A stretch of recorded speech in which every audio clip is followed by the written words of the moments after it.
Assalamualaikum warahmatullahi wabarakatuh.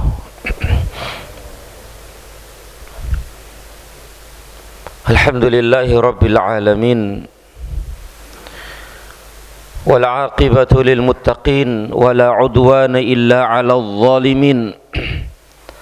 Asyhadu an la ilaha illallah wahdahu la syarika lah, wa asyhadu anna Muhammadan 'abduhu wa rasuluh. Allahumma salli wa sallim wa barik ala Muhammad wa ala alihi wa ashabihi wa man sara ala nahjihi ila yaumiddin. Qala Allah Ta'ala, ya ayyuhalladzina amanu taqullaha haqqa tuqatih wa la tamutunna illa wa antum muslimun. Amma ba'd. Ayuhal ikhwah, a'azzani Allah wa iyyakum. Saudara-saudaraku sekalian yang saya hormati dan yang saya muliakan, dan yang senantiasa dirahmati dan diberkahi Allah Subhanahu wa ta'ala. Pertama, segala puji bagi Allah Rabbal Alamin. Salawat serta salam senantiasa tercurah terlimpah kepada junjungan Nabi besar kita Muhammad sallallahu alaihi wasallam, juga kepada para sahabatnya radhiyallahu ta'ala anhum ajma'in, dan kepada kita semua umatnya yang selalu setia, sabar, kuat, teguh, istiqamah dalam menjalankan sunnah-sunnahnya, tuntunan-tuntunannya, ajaran-ajarannya ila yaumil qiyamah. Nas'alullah ta'ala bi asma'ihil husna wa bi sifatihil ulya. Allahumma inna nas'aluka ilman nafi'an wa rizqan tayyiban wa amalan mutaqabbala. Amin ya arhamar rahimin. Ikhwani wa akhwati fillah, a'azzani Allah wa iyyakum, para bapak ibu sekalian dan saudara-saudariku sekalian yang saya muliakan. Kajian kita di kesempatan yang mulia ini, dan di tempat yang mulia ini, dan di majlis yang mulia ini adalah pembacaan kitab Tauhid karya Syekh Muhammad At-Tamimi rahimahullahu ta'ala, yaitu tentang tauhid, ya, tentang tauhid.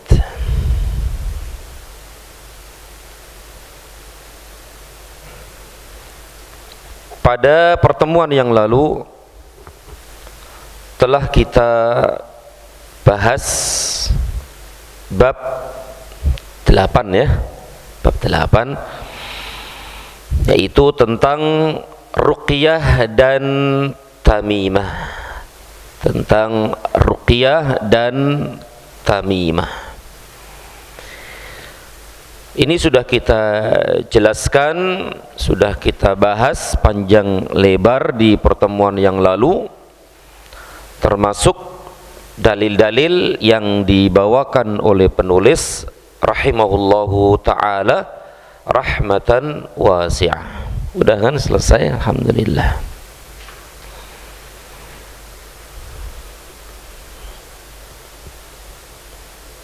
Yaitu tentang jimat, ya, tentang jimat. Kita lanjutkan bab ke-9. Bab 9 yaitu babun man tabarraka bi syajaratin au hajarin wa nahwihima. Bab mereka yang mengharapkan berkah kepada pohon, batu dan sejenisnya. Mereka yang mengharapkan berkah, yaitu keberkahan, kepada pohon, batu dan sejenisnya. Kalau bahasa kita apa, Pak? Ngalap ya? Ngalap apa?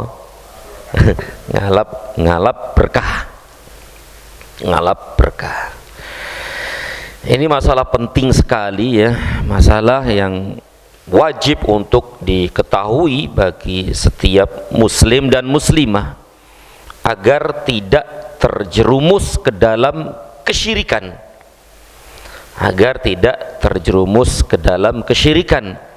yaitu mencari keberkahan, mengharap keberkahan kepada tadi misalnya pohon, batu dan sejenisnya.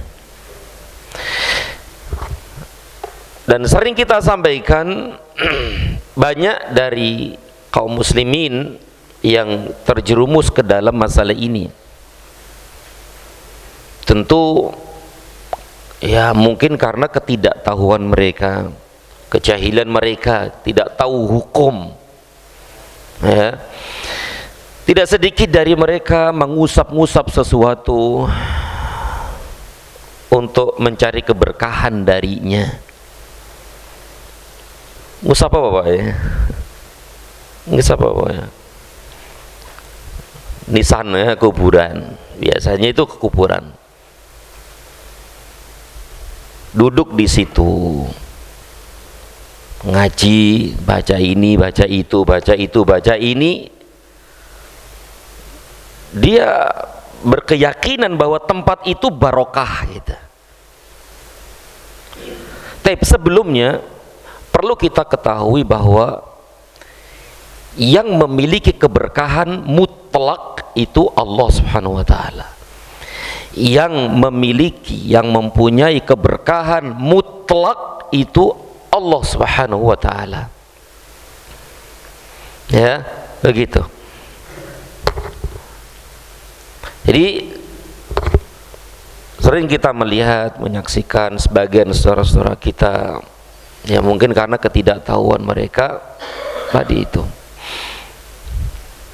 datang jauh-jauh ya dari tempat ini, dari tempat itu, datang ke suatu tempat, taruhlah kuburan, duduk di situ, bersimpuh di situ, membaca ini, membaca itu, mengusap dinding, dinding apa? Dinding bangunan kuburan itu ya, beribadah kepada Allah di tempat itu. Mereka menganggap itu barokah, lebih barokah daripada masjid, bahkan kadang-kadang lebih khusyuk ya, lebih khusyuk di situ daripada di masjid, lebih khusyuk di situ daripada di rumah dari rumah-rumah Allah Azza wa Jalla. Mengusap ini, mengusap itu ya, dan seterusnya.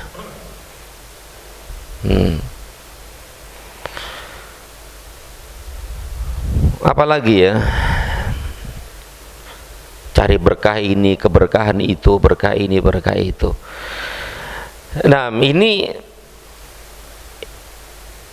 bisa saja orang seperti ini ya terjatuh ke dalam kesyirikan ya.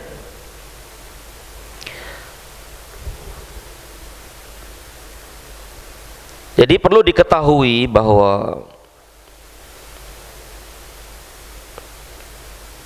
keberkahan itu mutlak di tangan Allah. Keberkahan itu mutlak milik Allah, di tangan Allah Subhanahu wa taala. Tapi berkah itu apa sih, Pak? Barokah itu apa? Barokah. Barokah itu subutul khair wa ziyadatuh. Keberkahan itu tetap tetapnya kebaikan dan bertambah.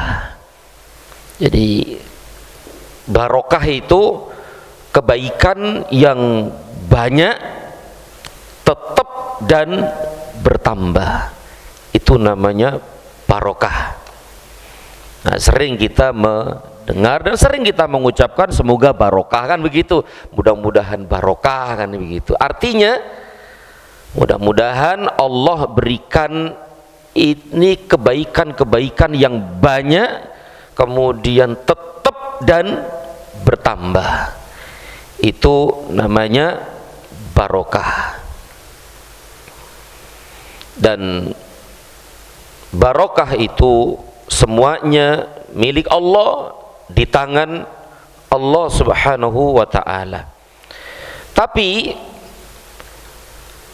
terkadang Allah Subhanahu wa ta'ala memberikan keberkahan kepada sebagian makhluknya yang dipilih, ya. Jadi Allah Subhanahu wa ta'ala memberikan keberkahan, yaitu kebaikan-kebaikan yang sangat banyak, tetap dan bertambah, kepada sebagian makhluknya yang dia pilih. Contohnya apa? Di antara makhluk-makhluk Allah yang mengandung barokah. Dan makhluk-makhluk yang mengandung barokah ini memang dipilih oleh Allah. Berarti tidak semuanya mengandung barokah. Tidak semua makhluk itu mengandung keberkahan. Kapan kita meyakini bahwa sesuatu itu mengandung keberkahan? Kapan? Ketika kita tahu itu Allah yang memilihnya, Allah yang menentukan. Berarti berdasarkan dalil. Jadi benda ini barokah, misalnya, kita meyakini ini barokah. Kenapa? Karena Allah mengatakan, Rasul mengatakan ini barokah. Nah gitu, ya. Makanya kita tidak boleh meyakini sesuatu itu mengandung keberkahan kecuali dengan dalil. Kenapa? Karena keberkahan sesuatu itu hanya Allah yang memilih, dan keberkahan itu mutlak milik Allah Subhanahu wa ta'ala. Baik, di antara makhluk-makhluk yang mengandung keberkahan karena memang Allah pilih itu adalah misalnya ini jasad Rasul sallallahu alaihi wasallam. Fisik jasad Rasul sallallahu alaihi wasallam itu mengandung keberkahan.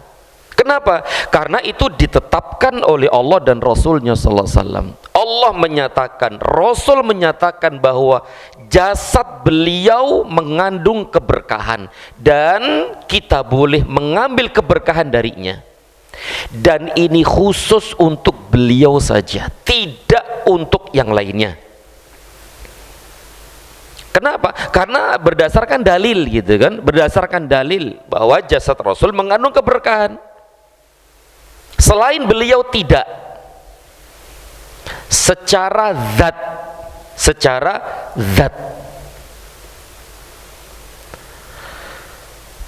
Di antara bukti bahwa jasad beliau itu barokah, Nabi SAW membiarkan ketika para sahabat mengambil rebutan untuk mendapatkan bekas air wudhu Rasul SAW.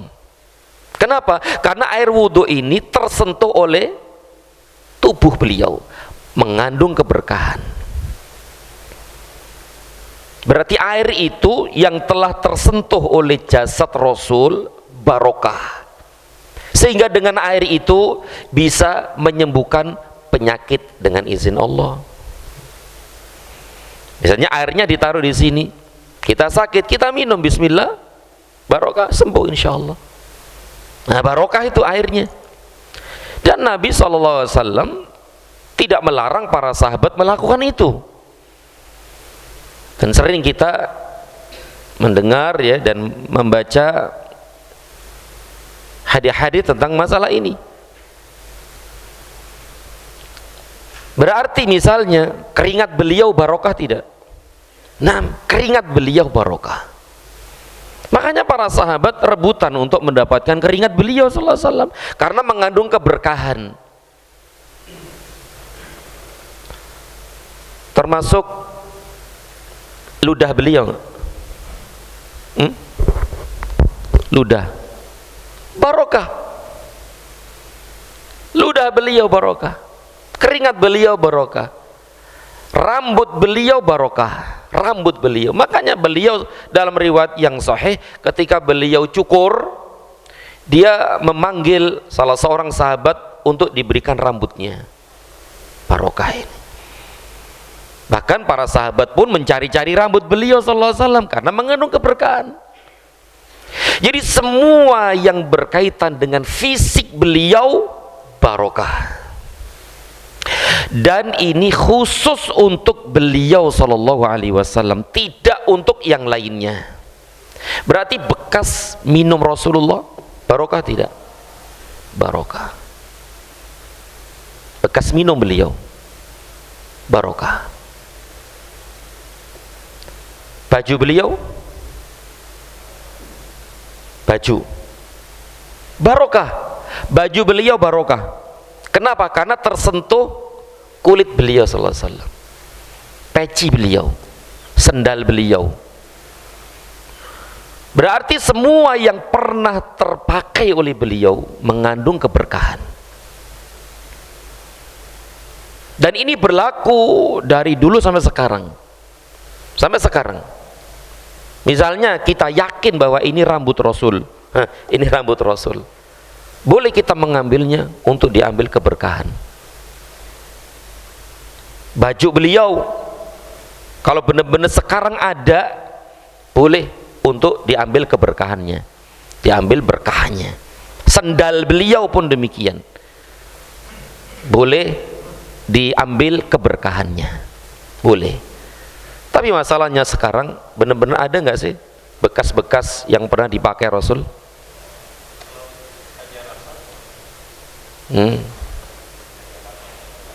Tapi ini dulu gimana?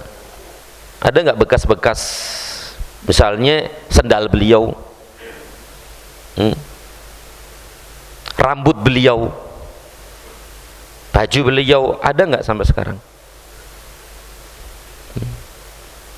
Ada di museum. Itu bener nggak itu? Nggak tahu. Iya. Kata para ulama rahimahumullahu ta'ala, kita bisa menentukan ini rambut beliau, ini baju beliau, ini sendal beliau, ini senjata beliau, harus dengan dalil, dengan riwayat-riwayat yang sahih dari fulan sampai sahabat sampai nabi. Bener ini rambut beliau. Sulit sekali. Bahkan sebagian ulama mereka mengatakan hampir mustahil mendapatkan itu semua di zaman sekarang ini. Mustahil. Nggak ada. Berarti semuanya hilang, musnah, habis. Mungkin ya di antaranya adalah terjadi peperangan, ya terjadi persengketaan ini dan itu, akhirnya sudah hilang. Bahkan dulu para sahabat ketika mereka mendapatkan pakaian beliau, mendapatkan rambut beliau, di antara mereka berwasiat, ini benda ini tolong nanti kalau saya mati kubur bersama aku. Berarti kan ya sudah dikubur bersamanya, di kubur itu di liang lahat, hilang. Jadi hampir mustahil kita mendapatkan semua itu di zaman sekarang ini. Asli loh ya, asli. Kalau KW ya Banyak. Dan pernah kita mendengar berita ini rambut Rasul itu kan, tapi kok panjang ya segini ya? Panjang nggak? Panjang. Tapi bener nggak sih rambut Rasul itu panjang? Segini kan? Mentok-mentok segini beliau itu rambutnya. Loh kok ini kok panjang? Dari mana panjang? Masya Allah. Jadi akhi fillah,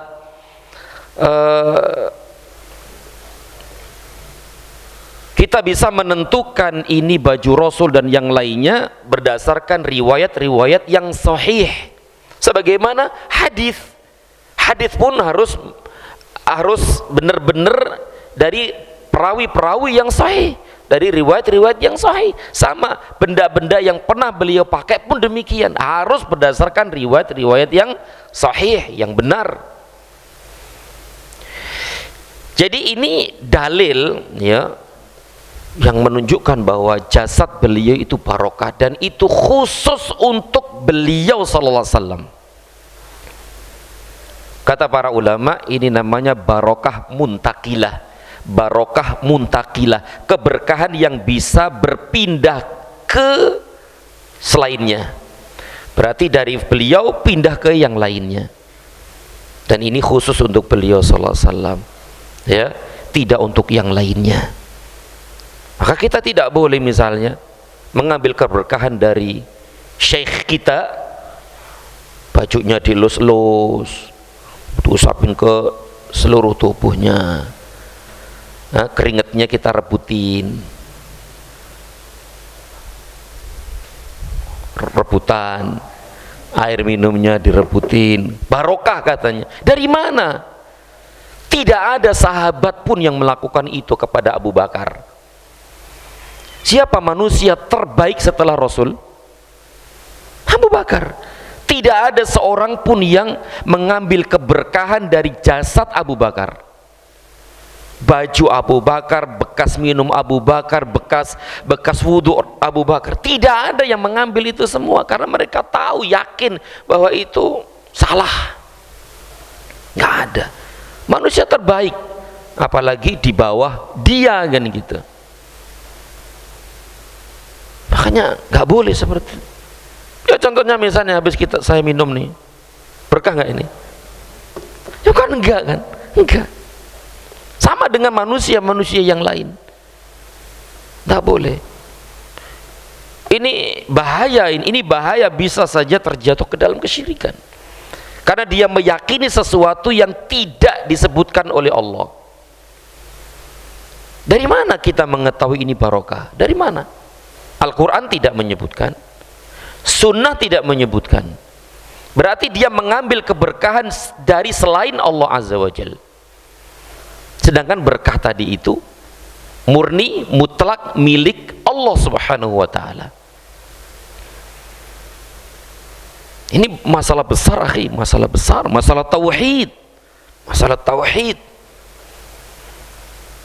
Salah sedikit saja sudah gitu, bahaya gitulah akhi, bahaya. Ya, begitu.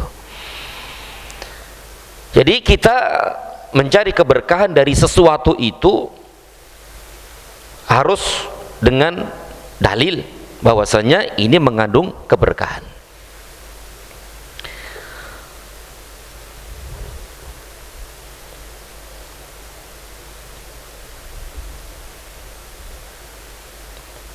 Kemudian di antara makhluk yang Allah pilih bisa memberikan keberkahan,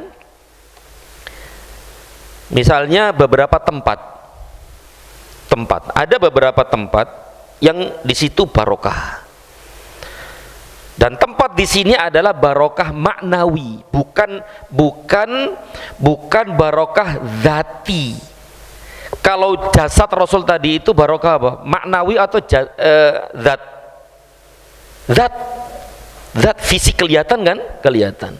Nah, Ada tempat-tempat yang di situ mengandung keberkahan, dan keberkahan tempat ini adalah keberkahan maknawi. Ya, misalnya adalah Masjidil Haram. Masjidil Haram barokah tidak? Barokah, tapi barokah maknawi. Artinya Masjidil Haram mengandung keberkahan, berkah maknawi. Artinya kita beribadah di situ. Bukan berarti Ka'bah itu dielus-elus, kemudian diusap-usap. Dia bukan berkah zat, bukan, tapi berkah maknawi. Artinya kita banyak beribadah di situ. Dari ibadah itu barokah. Di antara bentuk keberkahan kita sholat di Masjidil Haram, pahalanya apa? Pahalanya satu kali sholat 100.000 sholat di tempat yang lain. Barokah tidak itu? Barokah. Kemudian baca Quran, kemudian sholat dan yang lainnya di situ barokah, penuh dengan kebaikan, Bukan berarti dinding Masjidil Haram dipotek itu ya. Ya dipotek. Apa dipotek itu, Pak? Ditongkel, kemudian ditahan, dibawa ke negerinya, kemudian digantung di leher biar barokah. Bukan itu, bukan. Makanya pernah ya beritanya sempat viral, ngambil kiswah Ka'bah itu lah, Pak, disobek kemudian disimpan, katanya mengandung keberkahan. Dari mana? Tidak ada berkahan di situ. Kiswahnya batu Ka'bah, ya, batu masjid, dinding Masjidil Haram enggak ada. Sama saja dengan masjid-masjid yang lain. Tapi yang dimaksud barokah di sini adalah maknawi. Kita banyak beribadah di situ, banyak melakukan amal soleh di situ, maka pahalanya dilipat gandakan oleh Allah Azza wa Jalla. Itu barokah berdasarkan dalil Al-Quran dan Sunnah. Di antaranya juga adalah Masjid Nabawi. Nah, Masjid Nabawi barokah, sholat di situ sekali sama dengan 1000 kali sholat di tempat yang lain. Berarti keberkahan Masjid Nabawi itu keberkahan maknawi, bukan zati, bukan maknawi. Artinya kita banyak beramal di situ, banyak beribadah di situ, maka Allah lipat gandakan pahalanya. Nah, ini yang sering kadang-kadang disalah pahami oleh sebagian kaum muslimin. Ya, hal seperti ini harus diketahui gitu loh, diketahui. Kemudian Masjidil Aqsa pun demikian. Masjidil Aqsa, ya, itu barokah maknawi. Kita beribadah di situ, sekali sholat di situ berapa pahalanya? 500 kali sholat di tempat yang lain. Dan masjid-masjid yang lain, termasuk masjid ini, barokah nggak ini? Barokah. Sebagaimana Masjidil Haram, Masjid Nabawi, Masjidil Aqsa, barokah. Tapi tentu keberkahannya lebih besar di sana daripada di masjid-masjid yang lain, karena berdasarkan dalil-dalil yang ada. Tapi masjid ini barokah. Bukan berarti barokah zat, bukan. Diambil apa nih, Pak? Pintunya ya, diambil pintu, ditaruh di pintu rumah agar rumahnya barokah. Ya enggak, bukan itu, bukan. Yaitu beribadah di sini, beribadah di masjid ini barokah. Sholat di masjid ini pahalanya dibanding sholat sendirian di rumah. Nah, kan barokah nggak itu? Barokah. 25 kali lipat derajat ada yang 27 dan seterusnya. Kajian di sini, kajian ngaji, duduk di ini, di majelis ini, banyak nggak kebaikan di dalamnya? Banyak banget. Banyak sekali dalil-dalil yang menunjukkan akan kebaikan yang banyak duduk di majelis ilmu di rumah dari rumah-rumah Allah. Barokah enggak? Barokah. La yajtami'u, kata Nabi, la yajtami'u qaumun fi baitin min buyutillah. Tidaklah suatu kaum duduk di rumah dari rumah-rumah Allah. Maksudnya apa? Masjid. Yatluna kitab Allah, membaca Al-Quran, wa yatadarasunahu, dan mempelajarinya, membaca Al-Quran dan mempelajari Al-Quran. Termasuk ini masalah tauhid, masalah tafsir dan yang lainnya. Itu sebenarnya membaca Al-Quran dan mempelajari Al-Quran, karena semua ilmu syar'i berdasarkan apa? Al-Quran dan Sunnah. Melainkan mereka, orang-orang yang duduk di majelis itu, di rumah dari rumah-rumah Allah tadi itu, diliputi oleh rahmat, dinaungi oleh para malaikat, turun kepada mereka keberkahan, dan Allah sanjung mereka, Allah puji mereka, Allah sebut nama-nama mereka di hadapan para malaikat. Barokah nggak ini? Barokah. Kita tidak mendapatkannya di rumah, tapi di masjid. Tidaklah seseorang menunggu sholat ya, sampai sholat ditegakkan, melainkan selama itu para malaikat mendoakannya, bersolawat kepadanya sampai keluar dari masjid. Banyak sekali. Datang ke masjid setiap langkah menghapus dosa, terus langkah berikutnya mengangkat derajat. Barokah masjid, semua masjid barokah, tapi berkah maknawi, bukan berkah zati. Ini perlu dipahami ini. Nah, ini keberkahan tempat ya, keberkahan tempat yang ditegaskan, jelaskan oleh Allah dan Rasulnya Shallallahu Alaihi Wasallam, semua mengandung keberkahan. Ya kayak tadi itu, apa tadi itu? Hajar Aswad. Hajar Aswad ada di mana itu? Di samping Ka'bah, di pojokan Ka'bah kan?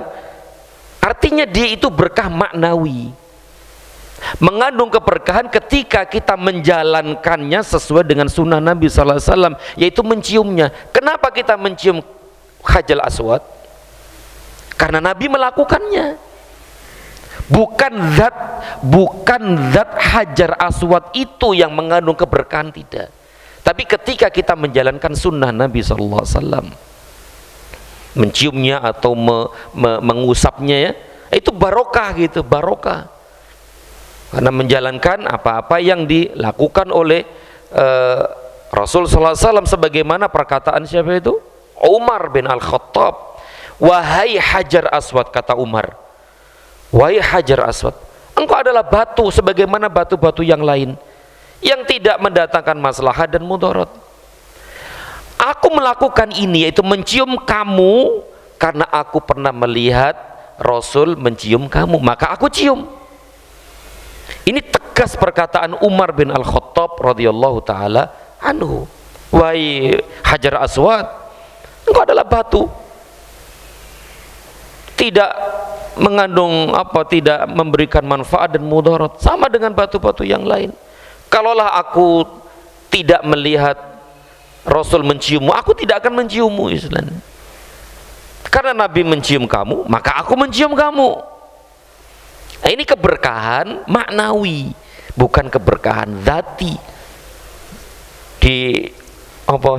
Kemudian diusapkan, enggak. Sama dengan Ka'bah pun demikian. Ya, sama dengan Ka'bah pun demikian. Nah, ya, jadi ini diantara tempat-tempat yang mengandung keberkahan. yaitu keberkahan maknawi tentu.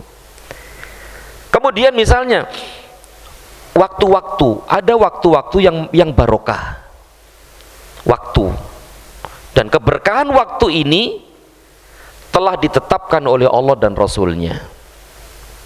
Karena tadi, dan kita harus paham betul kaidah tadi itu, bahwa keberkahan itu mutlak murni di tangan Allah Subhanahu wa taala, dan Allah berikan keberkahan kepada sesuatu makhluk yang Dia pilih. Sedangkan Allah memilih tadi itu masjid, Masjidil Haram, Masjid Nabawi dan seterusnya. Nah, termasuk yang dipilih oleh Allah berkaitan dengan apa tadi itu, waktu itu pun ditetapkan oleh Allah Subhanahu wa taala dan Rasulnya. Misalnya Ramadan, berkah nggak Ramadan? Barokah, jelas. Bulan Ramadan bulan barokah, tapi bukan keberkahan zat, tapi keberkahan maknawi. Artinya kita banyak beribadah di bulan Ramadan agar mendapatkan keberkahan bulan Ramadan, agar mendapatkan kebaikan-kebaikan yang sangat banyak di bulan Ramadan. Bukti bahwasanya keberkahan bulan Ramadan itu bukan zati adalah tidak sedikit atau kebanyakan manusia tidak mendapatkan keberkahan bulan Ramadan. Mereka tidak beramal di situ. Orang kafir dapat nggak keberkahannya? Nggak dapat, padahal dia berada di bulan Ramadan. Orang-orang fasik, orang-orang yang suka berbuat maksiat kepada Allah, meninggalkan ini, meninggalkan itu, melakukan ini, melakukan itu, berarti dia tidak mendapatkan keberkahan di bulan Ramadan itu, tidak mendapatkan keberkahan Ramadan itu, karena tidak beramal di bulan itu. Nah, berarti kebanyakan manusia tidak mendapatkan keberkahan bulan Ramadan karena mereka tidak beramal di bulan itu. Bahkan justru bermaksiat kepada Allah. Nah, yang mendapatkan keberkahan Ramadan adalah yang beramal di bulan itu. Puasa, sholat, haji, umroh, dan yang lainnya, barokah itu semua. Masya Allah. Di antara waktu yang lain mana? Di antara waktu yang mengandung keberkahan, misalnya apa? Hah? Hari Jumat ya? Hari Jumat. Atau misalnya Lailatul Qadar. Lailatul Qadar. Barokah tuh Lailatul Qadar. Semalam itu, satu malam itu, yaitu malam Lailatul Qadar, mengandung keberkahan. Artinya yang beramal di malam itu Allah berikan kebaikan-kebaikan yang sangat banyak sekali. Betapa banyak orang yang tidak mendapatkan keberkahan Lailatul Qadar karena tidak beramal di malam itu. Kemudian misalnya 10 awal bulan Dzulhijjah, 10 awal bulan Dzulhijjah, kemudian bulan-bulan haram. Bulan-bulan haram itu bulan apa saja, Pak? Bulan-bulan haram yang mana di bulan-bulan itu amal-amal dilipat gandakan. Kan begitu, amal-amal kebaikan dilipat gandakan oleh Allah Azza wa Jalla.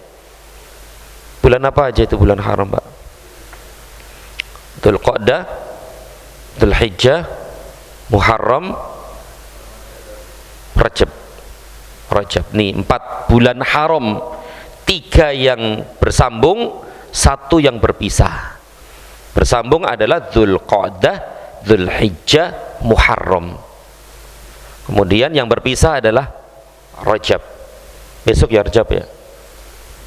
Sekarang apa? Jumadil Akhir ya. Nah, Jumadil Akhirah, beberapa hari lagi masuk bulan haram yaitu Rajab. Kita beramal di situ barokah. Artinya amal-amal kita dilipat gandakan pahalanya oleh Allah dibanding beramal di bulan-bulan yang lain. Karena istimewa ini, karena mengandung keberkahan. Tentu amalan-amalan yang amalan-amalan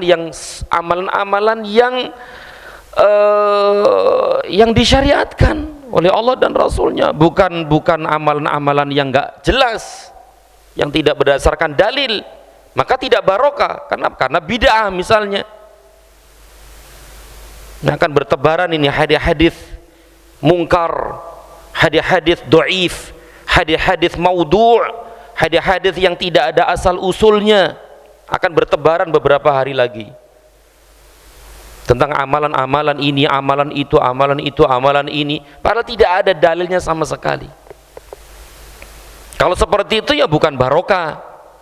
Yang barokah itu sesuai dengan syariat, sesuai dengan sunnah Rasul sallallahu alaihi wasallam, maka itu barokah.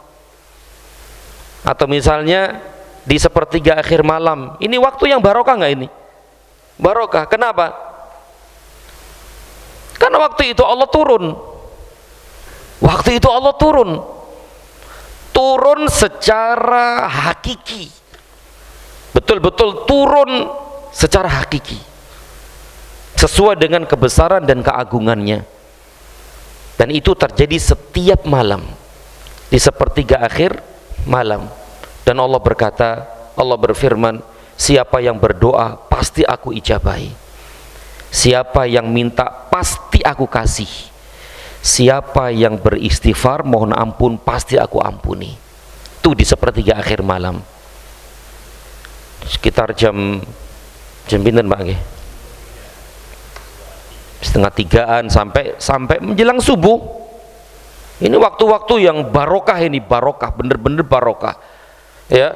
Doa-doa dikabulkan, permohonan ampun akan diterima oleh Allah, kemudian doa pun akan diijabah oleh Allah, karena Allah mengatakan sendiri demikian, siapa yang berdoa pasti aku ijabahi, siapa yang minta pasti aku kasih, siapa yang memohon ampun kepadaku tak ampuni. Coba, ini tegas hadis yang mulia ini ya. Nah, berarti itu barokah gitu loh, barokah malam itu penuh keberkahan. Nah, ini barokah berkaitan dengan waktu, berdasarkan dalil-dalil Al-Quran dan Sunnah. Kemudian juga ada benda-benda yang mengandung keberkahan. Ada nggak benda-benda yang barokah? Ada Zam-Zam. Ini benda nggak ini? Benda. Zam-Zam ini barokah. Zam-Zam itu barokah. Kemudian termasuk hujan, itu air hujan pun barokah, insya Allah barokah dia ya. Maka hujan-hujan itu kok seger ya. Sehat insya Allah, sehat. Nabi SAW ketika turun hujan, beliau hujan-hujan. Ini hujan-hujan sebentar gitu loh, biar punggungnya atau dadanya itu terkena air hujan. Nabi SAW, dan itu diikuti oleh orang-orang salaf terdahulu. Kalau hujan, hujan-hujan, maksudnya ya sebentar saja, nggak sampai kayak bocah-bocah gitu. Nah, yang penting terkena air hujan itu barokah, insya Allah menyehatkan, yang sakit mudah-mudahan sembuh, kan begitu. Dalilnya banyak sekali, Al-Quran dan Sunnah menyebutkan itu ya. Para ulama pun demikian, ketika ada kajian begini nih, hujan, keluar sebentar, kepalanya nongol misalnya, begitu kena hujan masuk lagi, barokah. Nah, Masya Allah ya, barokah. Kemudian zaitun, pohon zaitun ya, kemudian kurma termasuk. Nah, ini benda-benda yang mengandung keberkahan ya, keberkahan itu mengandung kebaikan yang banyak ya, dan lainnya. Termasuk ini yang terakhir, Al-Quran. Al-Quran itu barokah. Al-Quran itu barokah. Tapi barokah bukan barokah zat, tapi barokah maknawi. Dengan cara apa? Baca,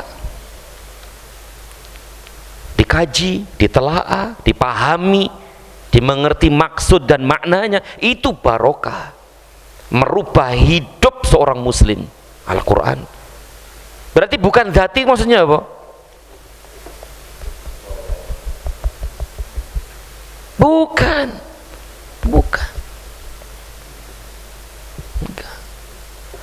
Jadi maknawi, dia itu maknawi, ya, maknawi, keberkahan maknawi, yaitu dengan cara membacanya, ya. Termasuk secara umum kaum muslimin barokah, muslim barokah, ya, seorang muslim barokah, apalagi seorang muslim yang bertakwa kepada Allah itu barokah. Bukan barokah zat tadi itu diambil ininya enggak, tapi diambil kesolihannya, dilihat akhlaknya, adabnya, ilmunya, barokah itu yang namanya barokah. Bukan berkah zat tadi, tidak, merebutan air minum, enggak ada, sama sekali enggak ada. Apalagi tadi itu berkaitan dengan kuburan itu, masya Allah, jauh-jauh untuk duduk di situ, mengusap-ngusap nisannya, bangunannya, meskipun dalam Islam tidak boleh membangun bangunan di atas kuburan, tapi ada untuk diusap ini, diusap itu, baca ini, baca itu di situ. Katanya mengandung keberkahan. Dari mana itu? Itu bisa saja terjerumus ke dalam kesyirikan. Wallahu a'lam bishawab. Insyaallah dalil-dalil yang dibawakan oleh penulis kita baca pada pertemuan akan datang insyaallah taala. Ini baru muqaddimah, Bang, nggih. Ini baru pendahuluan, ya, muqaddimah tentang dalil-dalilnya insyaallah di pertemuan yang akan datang. Baik. Sampai di sini, mudah-mudahan yang sedikit ini bermanfaat, dan lebih kurang mohon maaf. Wassallallahu ala Muhammad wa ala alihi wa sahbihi wasallam. Subhanakallahumma wa bihamdika asyhadu an la ilaha illa anta astaghfiruka wa atubu ilaik. Wassalamualaikum warahmatullahi wabarakatuh.